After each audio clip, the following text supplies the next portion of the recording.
Hey guys, welcome back to the channel. In today's video, we've got a return of the Meet the Athlete series. So I originally started this series when I started my channel probably 11 months ago now, and the last video came out 9 months ago. That was with Ben is Running. So hopefully you do enjoy this video with Callum Elson, also known as The Distance Project. So if you want to go show Callum some love, drop him a follow or drop his link down in the description below. But anyway guys, without further ado, let's get into the interview with Callum Elson, The Distance Project.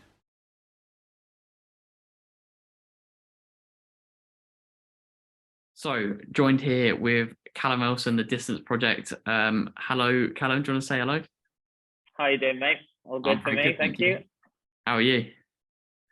Yeah, I'm all good, not trained yet today, so full of energy, hopefully. Oh, crikey, you got a session planned for later today? No, just an easy run, just 8-9 miles later, but I should have done it earlier on, because it looks like it's about to rain, but there you go. As is runner's luck. There you go, that's what you get for leaving it. So yeah, we've got some questions for Callum today. Hopefully you can learn a little bit more about who he is, what he's planning to do with his running, and so on and so forth. So we'll get straight into it. First question I've got for you, Callum, is how did you get into running? Yeah, interesting question. So I always ran as a kid. My mum did some track running and stuff like that when she was a bit younger. So I guess I just like sort of have an active family, but I always played football just through like a love of it, I think. And there was always this local run in my park, Round Day Fun Run. Shout out if anyone's heard of the old Round Day Fun Run. Which I did when I was younger, when I was in primary school, and I was actually pretty good and like beat a lot of like the dads and stuff like that. So I was kind of involved a little bit in running, and I think my mum kind of was like, "Oh, as well as football, if you want to do some running, I'm happy to take you to a cross country or whatever." So I did like the usual stuff when you're a kid, never with an athletics club, but just like through school and stuff like that. So I guess that's technically when I started running. I did some like English schools, cross countries and stuff like that, but I never actually did anything seriously. Kept playing football like all my childhood, stuff like that. And then it was only later on in life when I was sort of at uni, when I was kind of like doing some running in the summer to keep fit for football and taking it a bit more seriously, because I've like met some people in the local club and stuff. And then it was only sort of like 3 or 4 years ago where I decided, let me actually, look a little bit more into things, maybe get a coach, do this, do that, and sort of took off from there. So a bit of a convoluted way of getting into it, not so simple, but I'm here at the end. Yeah, for sure. I was stalking your Power 10 a little bit last night, and I saw your first park run was in 2012. Like, can you believe that's 10 years ago? Yeah, I remember it clearly because my dad's one of those dads that's really supportive. He's not a pushy parent at all. He's really supportive, but he like sometimes doesn't necessarily say the right thing. And I remember doing this park run, and at 2012, I don't know what record it would have been, but at park run they have the age categories. So it might have been junior boy, whatever, 14-year-old or whatever it was. I remember like nearly getting the record or something, and my dad being like, "Yeah, so I've just found out if you'd gone like 10 seconds quick, you would have got the record." And he took me the next week to make sure that I ran and got the record. So no, I do actually remember that park run. But yeah, there you go. There you go. Mr. Elson is proud of you. So, there you go. He is indeed. Okay, so the next question I've got for you is the PB that you're most proud of. Obviously, you ran some pretty insane PBs. Hopefully, in a couple of years' time, maybe I'll be running those sorts of times. We'll see. But yeah, so which PB are you most proud of? I don't know. I mean, the mile's good because the miles of distance is not really run in the UK. So to get a chance to do it is good. Obviously, I did it in America. And it's sort of like the biggest of any of them is kind of a milestone, like sub 4-minute miles, like a thing that the non-runner can understand, which is quite good. Like, and I find myself in conversation now when people ask me that are non-runners about my running, that's what I mention because they can kind of understand it. More people can understand a 5K now as well. So often, like I sort of say, "Oh, I've done 13:50 5K," which a lot of people like because of parkrun and the rise of kind of just like fitness over lockdown. People also understand that as well. In terms of what I'm proud of, probably the 5K, honestly, because that's a distance that I've done. Literally, like I just told you a second ago, I've done that fun run back in whenever it was. Yeah. So the 5K is something where you can see your progression so well over time. Like you get a sub 18, a sub 17, a sub 16. You keep knocking them all the way down. So I'd probably say that, to be honest, as like one where it's like, "Oh, bloody hell, I never thought I'd actually get a sub 14." And no one gets sub 13. Like how many people in the world have ever done that? It's like, that's literally like world record territory. So kind of like once you've done sub 14, it's kind of like, that's the only minute one that anyone's ever really going to get under. So it's kind of nice. Yeah, for definitely. Yeah, I mean, obviously I've broken 15, but I can't yet say I'm part of the sub 14 club. But for those of people that are watching at home, Callum has around 13:52 for 5K, which is just absolutely bonkers. But yeah, do you know where you ran that? I ran that at Penn Relays. So it was Thursday night under the lights, in America. And I had a mile race 2 days later as well. But yeah, it was a good race. It was one of those where you can't help not run fast. Like everyone's just going for it. So yeah, it was a bit of a cheat code, but I'll take it. Good stuff. Well, preparing for races like that, what's your favorite session, your go-to session? I don't know actually. I don't know. It's interesting. So I started working with a new coach, Nick Aguilar, in January. Like the first time that I've had any real proper coaching. So I've only really done one cycle, if that makes sense, with him. So like one indoor season and one outdoor season. So it's not like I've repeated a load of sessions and kind of, worked out what works well. What I do like doing is kind of the not shorter reps, but kind of like the mid-range reps, so like 400, 600, 800, those type of things. I think if you can do them at race pace on tired legs, that's what I find that I really respond well to. So for example, when I'm training for 1500, say, let's say that I need to close at 1500 in, I don't know, 154, something like that, for example, then, or a bit quicker, if I can do a session where I might do, 6 or 7 300s, and then I'm asked to do an 800 at that pace when my legs are already a bit battered, I find not only the confidence that I can take from doing it, but also physiologically, like experiencing the fatigue and then having to run at race pace really useful. So I don't know. Again, if Nick had probably say to you, like, that's definitely not his favorite. Like, he always complains about having to do that. But like, favorite, I guess, is also like most effective, right? So I'd say something like that. Very cool, very cool. I can't say I tend to do too much of that sort of like proper end race pace effort at the end of a session, but maybe it's something I'll look to add in at some point. But talking a bit more about races, is there one thing that you have to do as part of your pre-race ritual that if you miss it, it's kind of like mentally like, oh, I could have a bad race now because I've missed out that little thing? I used to be like that a lot. I used to have, and I think everyone does. And it's one of those things where until you don't do something and realize that it didn't have any impact at all, you think that it's a thing that you need to do. I remember when I played football, I always used to do, like put your left shin pad on before your right. Like I always used to think, well, okay, I had a bath 2 days before and I ran really well, so that must be why. So I won't risk not having the bath and I better have it, for example. But through circumstances out of my control, I've been in so many random situations where I've needed to race, like traffic and you don't get in till late, or you're staying in a hotel, you're not staying in a hotel, or the breakfast isn't what you expected, all these sorts of different things with that, and still managed to do well, that I realized actually it's all literally just in your head and the mindset of being like, look, if you've done your training, and as long as you're in a reasonably good mindset going to the start line, you'll be absolutely fine. All of these things, don't get me wrong, there probably is like a good way to do it, a preferred way of preparing your body, but I've run well after having the busiest week of my life, and I've run well after sitting down and doing nothing, telling people, no, sorry, I'm resting, I'm doing a race. So I don't think it actually makes that much of a difference. No, I completely agree, actually. I went through this phase where I thought that I couldn't shower the same day as a race. So like I couldn't shower before the race. So if the race was whatever time during that day, I can't have showered that day for some weird reason. I do shower, just to be clear.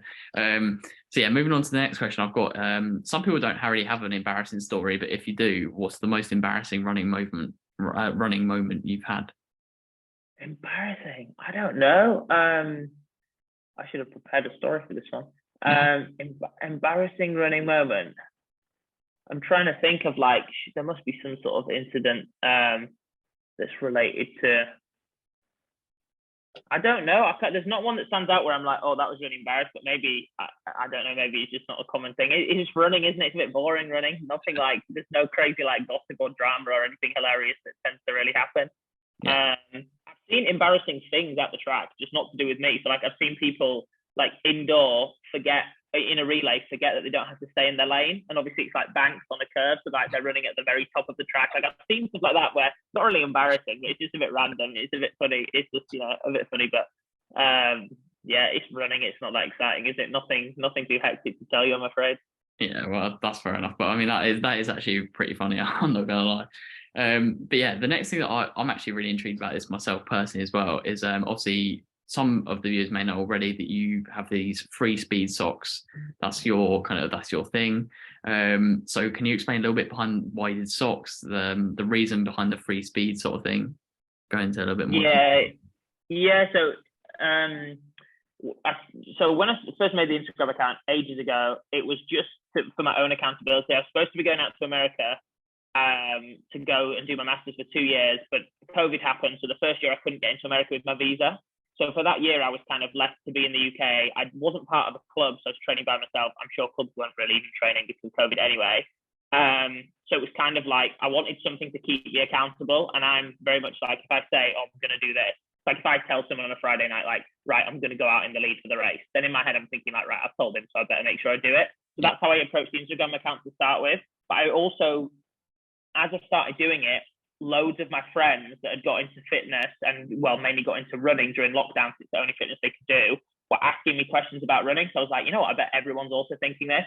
So I started to make the account as like following my progress, but also trying to build a bit of a community around running of like other people that were also on this distance project, of them like trying to get a faster 5K or whatever their individual thing was that they were doing. Yeah. And as the audience started to build, I wanted to give people like more of an attachment to it and a bit of a reason to be like, oh, you're on your distance project. So I initially made the original socks, which is the color that I came up with for like what the original logo was. And I only made 50 pairs, and surprisingly, like they all sold out. Like people bought them, they really wanted a pair. And the kind of joke became that people were racing in the socks and were all getting PBs, absolutely, obviously unrelated to the socks. Like, you know, I'm sure people ran in them and ran really bad as well. Don't say that. Don't say that. Yeah, well, I'm honest, mate. I'm honest. The people that would share the socks would be like, oh, just ran a PB, like must be down to the socks. And I can't remember who it was, but somebody said like, oh, you get free speed. There's like free speed with the socks. So for the second pair, which is the pair you're talking about, the black and yellow pair, like the free speed socks, that's where it came from, because I was like, oh, the selling point for this one, I'm going to double the quantity and be like, look, it does give you free speed from the last one. And that became kind of like a running thing with it. And since then, I've done different ones. I did ones that were related to like a sprint finish, like finishing strong. I've got another pair, the next ones that are coming out in a couple, maybe like a month or something like that, which are like totally different. They're like unrelated, but yeah, socks, all runners need socks. Like how many socks you go through in a week? Like 20 pairs of socks or something like that. So I thought, let's do it. And it's pretty cool. Very, very cool. I've actually got a limited edition pair of the white ones. I washed them with a black load from I've moved out the uni, and my first ever washing load I did, washed my blacks and my whites, and I've got a great pair of socks. But nice. limited edition. So yeah, one thing I also wanted to talk about is obviously you've been to the US for college or university. I'm not sure what they call it out there. But could you just obviously this could be a huge conversation, but just a little kind of brief kind of summary about your journey through the US like collegiate system? Yeah. So again, like all of this conversation is turning out, it was almost like not an accidental thing, but just a really random. Like I seem to find myself in these random situations. So I'd run some decent times while I was playing football. I went to university in the UK first because I had no ambition to kind of go to America. I wasn't good enough at a particular sport necessarily, but I played first team football at Durham. So I was playing in the best league in the UK university. So I was still like doing all my S&C. Like I was like reasonably fit. So out of term time, when I went home in the summer, I was like training with some guys that like lived near me, and I'd run maybe like, I think around like 15, 15, or 15, 12, something like that. There's one of the years, maybe like 2019 or something, where I'd run a decent time. And randomly, Coach Leo Mayo won't be listening, but if he is for some reason, shout out to him. He messaged me on Facebook, and subsequently I realised that we had loads of mutual friends, and the mutual friends were all runners in the UK. So he'd clearly been down the list of the rankings, and I must have been right near the bottom, and he was like one of the last messages. And he messaged me and he said like, look, what have you ever thought about coming? Like, this is a really small Division 2 school. So everything you can think about of like Oregon, NAU, Oklahoma State, like all the schools you're imagining and you've seen on Instagram, remove all of that from your head. Imagine literally like your secondary school in a random place in America where there's high gun crime, but there's a track and they're reasonably good. Like that's what this place is like. And he said, do you want to come and run? Like, it's not going to cost you anything. It's a scholarship. And I was like, leaving university in the UK, either going to get a job, go down a traditional route that everyone does, grad schemes, stuff like that. Or I was like, great experience, go and get a free degree from America, live in a different country for a year. My girlfriend luckily said it was all right. So I went and had to chat with the boss. Yeah, and when I was there, it's like you're a pro athlete by all intents and purposes. Obviously, you've got to do your academic work, which, depending on how you get along with school, for some people it's challenging, for some people it's not. But you're just eating, running, socializing as much or as little as you want, and it gives you a chance to really develop in your running and give you that period, which for me, you can see from my times. I went out there as, well, no, I didn't. I was 15-ish minutes when I signed like the scholarship. I trained by myself in the UK when it was COVID and got to 14 minutes low, and then went out there and ran sub 4 mile, sub 14. Like, just the progress was completely rapid. So that's like one random way that people get into it, is being approached by coaches. The more traditional route is people either go to an agency. So if you're a kid out there and you're thinking, oh, this sounds really good, this guy sold it to me, what a dream, I'm gonna go out there, and you need a bit of help with the connections. There's some really good agencies where you pay them a fee and they'll handle all the admin. They'll make sure that you're in a place where they know a coach, they know that everything's going to be safe. They're very transparent about the costs that you're going to have to pay or not pay. Or you can do it yourself, jump on your email, find the coach's email, which is all online, and say, hey, this is me, a bit about your running, a bit about your academics. And they might say to you, yeah, let's jump on a call, let's speak to your parents, stuff like that. But yeah, it's not for everyone. There's a lot of people from the UK that will tell you horror stories about them going and just deciding that they wanted to come back and leaving, people going and it's not what they expected. So you have to be very careful with it. And I would say really do your research. But if you're kind of a person who wants to give running a real shot, compete in a super competitive environment, and basically be a pro runner for a couple of years, 100% you should go, because it's a different world out there. Well, that actually sounds really cool. You got me questioning my degree at the moment. Do I just ditch it and try and get a scholarship out in America? But yeah, so don't do it. Yeah, no, I don't have any plans. My parents would not allow it. So yeah, moving on to another question. This is an interesting one. I was thinking about this myself the other day. If you could do one thing differently in your relatively short running career, what would you do? If anything. A boring answer would be, well, actually, no. What I was going to say, join a club or get a coach earlier than I did. That's like my boring answer, but I'm only comparing that to the club and the coach I'm with now, which is like superb, like fantastic club, great group of guys, both in ability and in just like being nice lads. And I've got a coach that knows like what they're doing. But there's a lot of people that have a coach in a club who maybe that isn't the same. And I think by coaching myself and, not necessarily always running with a group, I probably learned different skills and like became a different runner as a result. So it's not a case of like, oh, I wish I could go back and change it. But hindsight's 2020. Should I have maybe a few years ago gone to a bit further afield to a club like Leeds or somewhere where I was living at the time with a coach and a really good group, and would my progress have been accelerated? Maybe it would have.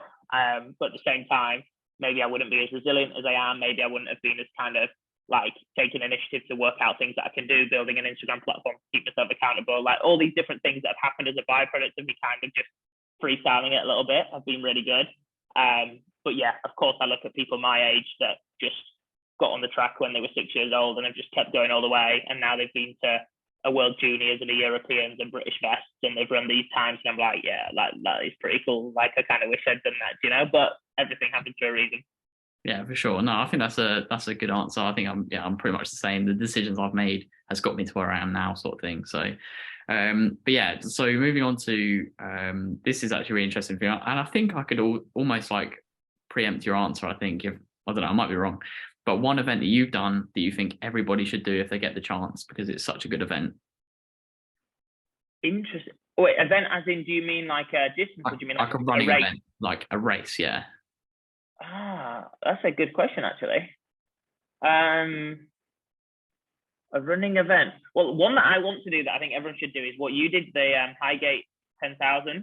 Yeah, I think like that seems like an amazing event. That's one that I definitely want to do. One that I think everyone should do. What should everyone do that I've done?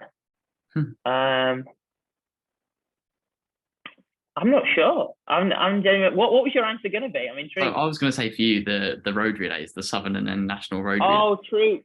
That's what I thought you'd say. Team events. Yeah, I guess that's true. Like team events is really good. Like if you get a chance to do them. And to be fair, some of my best memories in America were also when we did the distance medley relay on the track, which was like team related events. So if you get a chance to do it with a team, it's really unique in running that you get to do that. So I would definitely say, give something like that a go. But aside from that, I would honestly say, which again is a bit of a weird one, and I only did it once in 2017, maybe when I was kind of just started running. which is the Great North Run, which I think is like quality. And I did the Great North 5K a few years later and won it. And that atmosphere was like almost just as good. It was like really, really good, which is the day before, or it used to be the day before the Great North Run. But I think Newcastle just is like a really cool place to do a race because the people come out. It's a massive deal. Whether you're fast or slower, it doesn't really matter because you're either with the masses and like it's absolutely like buzzing atmosphere, or you're at the sharp end with like, you know, when I did, there was Mo Farah, David Ritzenheim, Bernard Lagat, like it was like literally like looking at people being like, oh my God, this is so cool. So yeah, I'd probably say that's an event where stick your name in the ballot if you're not good enough to get like an elite entry or anything, because, you know, my dad doesn't run and he messages me like, is there any way you can get me a place for the Great North Run? Because it's one race that I really want to do. I'm like, Dad, you're not going to run it realistically, are you? But yeah, I think that's definitely one that people should do. Okay, cool. So this last question before we move on to something a little bit more fun, and you might not be able to answer this. I know some people legally can't answer this question. If you could be sponsored by one shoe brand, who would it be and why? I know obviously we're both wearing some Pure Sport open at the moment, but yeah, like a shoe brand, you know, your Nike, Adidas, New Balance, so on. One brand, who would it be and why? I can't answer it. I wish I was in a position where I legally can answer it, but unfortunately I can't. I don't know. I mean, probably Nike, right? Because this is like talking. This is literally just looking at the shoes. Like this is not thinking about like, oh, what could I get from the contract, or how do I know people that are treated by them? Purely based on like, if you had an unlimited lifetime supply of one brand of shoe, it would be Nike. Simply because I think it's the best racing shoe, or at least the racing shoe that I've used and got along with. It's pretty reliable, it's very fly. I think they always seem to be the first innovating, so I would never be sat there thinking like, oh, what if Adidas bring out like a better spike? Because I know Nike are already be working on it, you know, in the back. Yeah. And the kit is just cool. Like when you look at something, you know, I've never looked at other kit and thought like that's way better than Nike kit. I've thought sometimes like I look at the on kit, like that's pretty cool, or like Saw that I wear, I think is definitely better quality than Nike. But I've never looked at Nike and thought, oh, that's crap, you know. So I think it's like, it's a pretty obvious like bog standard answer, but yeah, it'd be pretty cool just to have boxes and boxes arriving at Nike stuff. Yeah, no, for sure. No, I respect that, and thank you for being honest. So now I've got a fun little thing. So it's literally just I've got 5 trivia questions for you. A couple of them are well, they're all running related, but one is specific to you, and then the other 4 are just running related. And then we're going to start a little leaderboard each every time I do this. How many people get kind of 5 out of 5, 4 out of 5, so on and so forth. So some of these questions, maybe you might be like, why did you even come up with that, or whatever? Yeah. Or people might be watching at home going, mate, that's so easy. But there's some hard ones, some easy ones. So the first question I've got is, what was the name of Nike's marathon attempt in Monza where Kipchoge attempted to run under 2 hours for the marathon? Okay, so the original one. Yeah. So what is the name of it? They had a specific name. I want to say Breaking 2. Breaking 2. That is the correct answer. Breaking 2. Yeah, I was because the other one was called what, Ineos 159. So yeah. I think so. Breaking 2. Yeah. Yeah, that is correct. Yeah. So the second question is, how many Olympic medals does Jakob Ingebrigtsen have? Olympic medals. Yeah. Ooh, that's a good one, isn't it? Olympic. So.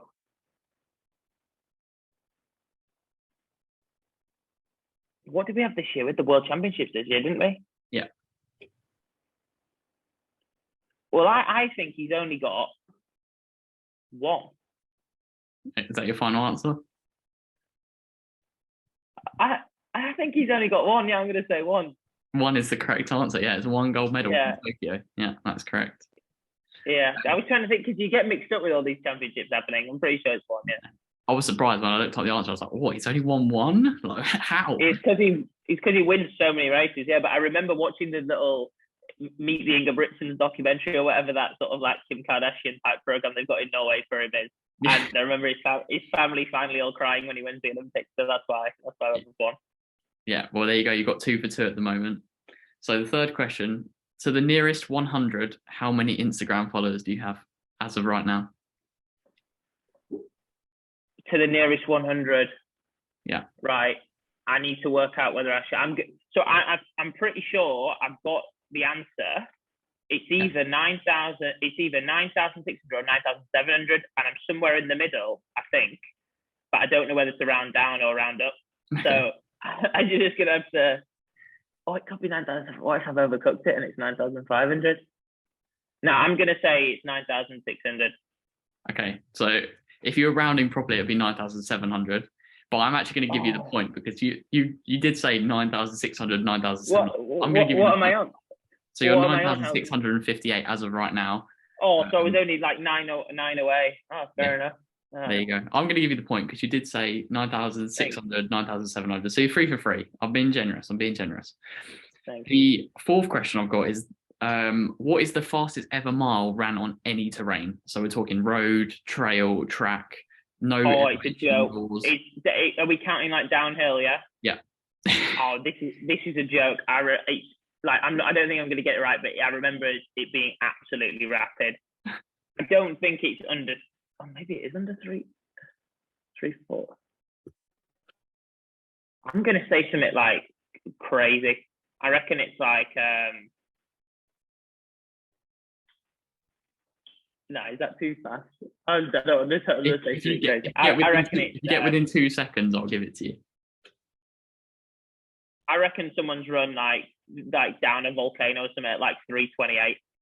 Oh, even quicker, 3:24. It's a guy called Craig Wheeler, 1993, and I'm pretty sure he set it in America. But yeah, it's downhill, completely downhill. That's crazy. I'm surprised your legs can move that quickly. Yeah, it's stupid. That is. I don't even want to know what speed that is. And then fifth and final question. So you're 3 for 4 at the moment. Is where in the world was the first 4-minute mile ran? Country. Yeah. First, so just to check the question, because there'll be people out there saying about the question. Are we saying under 4? So it's 3:59 something or 3 whatever. 3 something. First official. So not 4 dead. It has to be under 4. Under 4. In the UK. Yeah, in England. Yeah, that's correct. Yeah. So yeah, 4 for 5. Congratulations. So you're first person that's done this. So you're top of the leaderboard. However, I'll take that. There you go. So thank you very much, Callum, for coming on to the Meet the Athlete series. It's making a bit of a comeback. So guys, if you want to check out Callum, I'll drop his Instagram link in the bio of the video. Go drop him a follow and show him some love. But thank you very much, Callum, for coming on to the series. Oh, good, mate. Thanks for having me. Much appreciated. No problem. Take care.